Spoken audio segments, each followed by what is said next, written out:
And families of the 13 victims of the Awasi crash continued to pitch camp at the Ahero Hospital Morgue for the second day running. Now, the families have, however, expressed concerns over the handling of the bodies as they have been barred from taking the bodies pending a post-mortem. Laura Otieno reports. I beg your pardon, she actually joins us live with more on that situation. Laura, what can you tell us? Indeed, Vicky, we are at the Ahero Hospital Morgue, where 7 of the bodies have not yet been identified.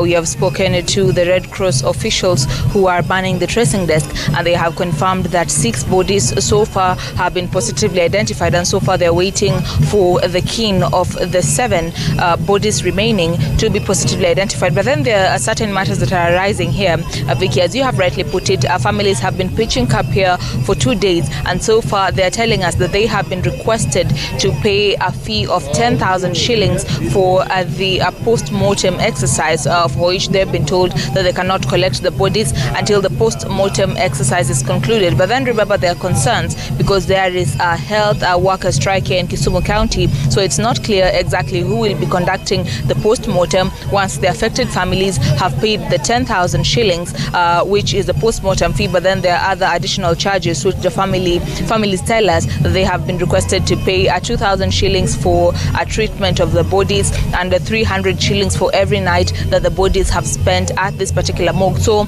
accounting from the day of the crash to today, then those who have, all of them rather, are required to pay as at now 600 shillings for the boarding charges of those bodies, as well as 10,000 shillings for the post-mortem and 2,000 shillings for treatment. But then most of them are saying that this being an emergency that caught them off guard, they are unable to raise the funds as at now. And the families we spoke to yesterday also had indicated that most of them having come from far, including Siaya County, because the ill-fated bus had made its way from Bondo town going to Nairobi. Most of them were saying that they would have had some reprieve if they were allowed to take the bodies from Kisumu and ferry them to areas that are closer to their homes. So right now we are waiting for some of the family members to come out so that we can have a comprehensive story. But so far, those are the details. 6 bodies have been positively identified, but then the families of the 6 are still stranded on how they are to raise 10,000 shillings for post-mortem fee,